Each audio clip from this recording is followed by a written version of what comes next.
Hello అండి, అందరికీ నమస్కారం. Welcome back to our channel.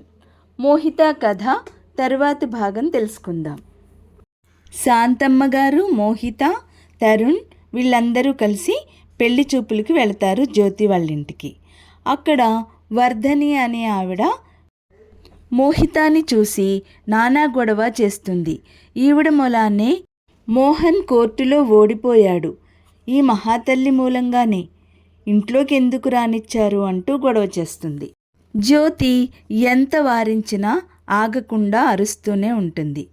జ్యోతి అన్న పరిగెత్తుకుని వచ్చాడు. వెనక తలుపు వేసేశారు. తరుణ్ ఏమైందని ప్రశ్నార్థకంగా చూస్తున్నాడు. మోహిత, వెళ్దామా డాడీ, నాకు ఆఫీసులో అర్జెంటు పని ఉంది అంటూ బయలుదేరుతుంది. అందరూ వీడ్కోలు చెప్పారు. జ్యోతి చిరునవ్వుతో నమస్కరించింది.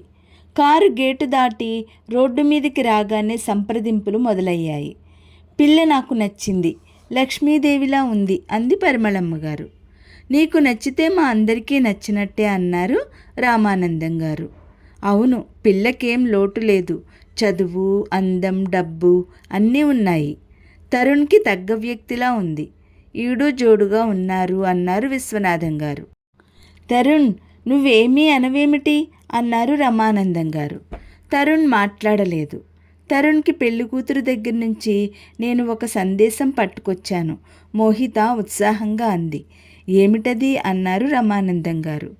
జ్యోతి లోపలి గదిలో నాతో మాట్లాడింది.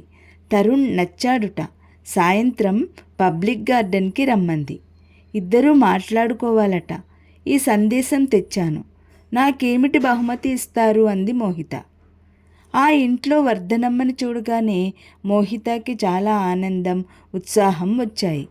ఆవిడ కేసు మీద గెలిచి ఒక అమాయకురాలిని రక్షించిన విజయ గర్వంతో మనసు ఉత్తేజం పొందింది.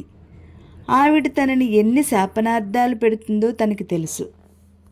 ఈ ఉత్సాహంతోనే తరుణ్తో అరమరికలు లేకుండా అనేసింది. బహుమానమా?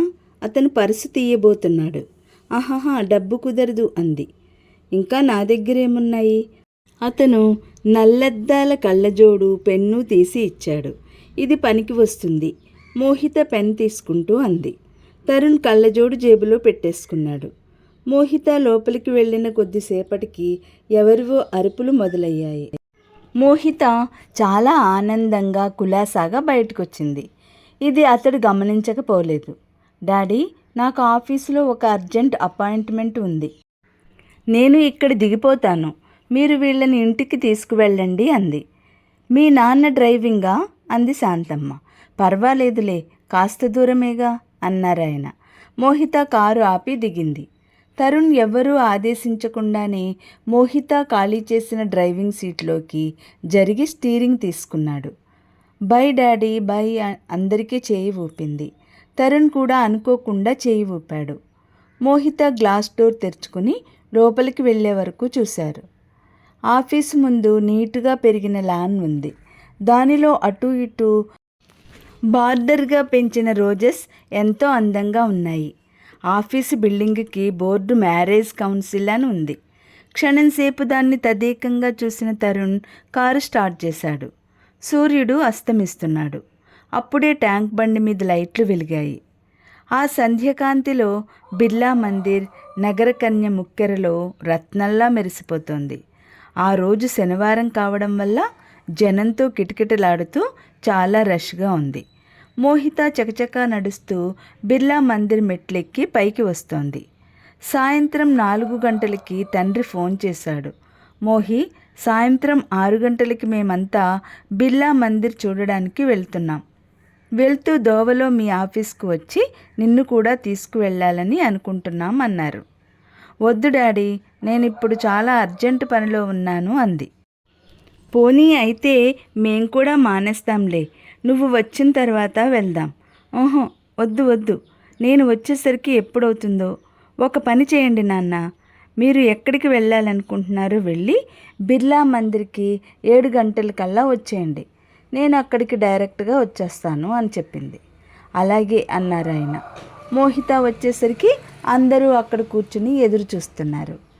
జనసమర్థంలో వారి కోసం వెతుకుతుంటే తరుణ్ మోహిత దగ్గరికి వచ్చాడు. అక్కడున్నారు మన వాళ్ళు, రండి అన్నాడు. మోహిత అతన్ని చూసి మీరు ఇక్కడున్నారేమిటి అంది సీరియస్గా. అదేమిటి అన్నాడు. మీ అపాయింట్మెంట్ పబ్లిక్ గార్డెన్లో కదా చిరునవ్వుతో అంది. అతని ముఖం సీరియస్గా అయింది, కాస్త ఎర్రబడింది కూడా. రండి, మన వాళ్ళు ఎదురు చూస్తున్నారు అన్నాడు. పబ్లిక్ గార్డెన్కి వెళ్ళి వచ్చారా లేదా కుతూహలంగా అడిగింది. అమ్మయ్య, వెళ్ళారు కదా, మీ ముఖం చూస్తే వెళ్ళలేదేమో అనిపించింది. మోహిత బ్యాగ్లోంచి పెన్ను తీసి చూపిస్తూ మీరు ఇచ్చిన పెన్ నాకు చాలా అదృష్టం తెచ్చింది. మేం ఓడిపోతాం అనుకున్న కేసు ఒకటి గెలిచాం. మా కౌన్సిల్కి చాలా డబ్బు వచ్చింది. ఆ కాగితాలు రాగానే దీనితోనే సంతకం చేశాను. ఆఫీసులో అందరం ఎంత ఆనందపడ్డామో. మోహి, ఈరోజు లేచి ఎవరి ముఖం చూసావు తల్లి, మేం కూడా వచ్చి దండం పెడతాం అన్నారు మా తోటి లాయర్లు. ఆఫీసు అంతా ఎంత సందడో. నాకు హఠాత్తుగా మీరిచ్చిన పెన్తో కాగితాలు సంతకం చేశానని గుర్తుకు వచ్చింది. తరుణ్ చిరునవ్వు ముఖంతో వింటున్నాడు. సో ఇది మరపురాని దినం అన్నమాట అంది Mohita. Many happy returns of the day అన్నాడు తరుణ్. అదేమిటండోయ్, ఇది నా బర్త్డే కాదు అంది మోహిత. ఒక్క బర్త్డేకి కాదు, మంచి జరిగిన ప్రతిరోజు మళ్ళీ మళ్ళీ అలాంటి ఆనందమే కలగాలని కోరుకునే అభినందన ఇది. ఓ థ్యాంక్ యూ అంది మోహిత. మోహిత ముఖం ఆనందంతో ఉత్సాహంగా, ఉత్తేజంగా, సగర్వంగా ఉంది. ఇద్దరూ వచ్చారు. అక్కడ అందరూ కూర్చున్నారు, కానీ అందరి ముఖాలు చాలా సీరియస్గా ఉన్నాయి. దేని గురించో బాగా వాదులాడి అలసిపోయినట్లుగా ఉన్నారు. ఏమైంది, ఏమిటి అందరూ అలా ఉన్నారు? తండ్రి పక్కన కూర్చుంటూ అడిగింది మోహిత. విశ్వనాథం గారు మాట్లాడలేదు. తల్లి పరిమళమ్మ గారు కూడా మాటలే లేనట్టు కూర్చున్నారు. తరుణ్ మాత్రం రేలింగ్ పట్టుకుని దూరంగా ట్యాంక్ బండ్ వైపు చూస్తూ నిలబడి ఉన్నాడు.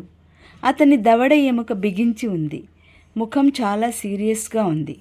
ఏమైంది నాన్న అంది మోహిత. తరుణ్ ఈ సంబంధానికి ఒప్పుకోవడం లేదు. పిల్ల నచ్చలేదుట అన్నారు విశ్వనాథం గారు.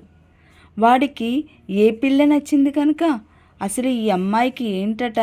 బాగా చదువుకుంది, అందంగా ఉంది అంది పరిమళమ్మ గారు. మోహిత మౌనంగా ఉండిపోయింది. అది వారి స్వవిషయం. పరాయి వాళ్ళు తాము కలుగు చేసుకోకూడదు. అంత పరిచయమూ లేదు, అంత అధికారమూ లేదు. డాడీ, ఈరోజు మేం రంజిత వాళ్ళ కేసు గెలిచాం. నిజంగానా అన్నారాయన. అవును డాడీ. రజిత ఎవరు అన్నారు రమానందం గారు. మోహి క్లయింటా? అవును.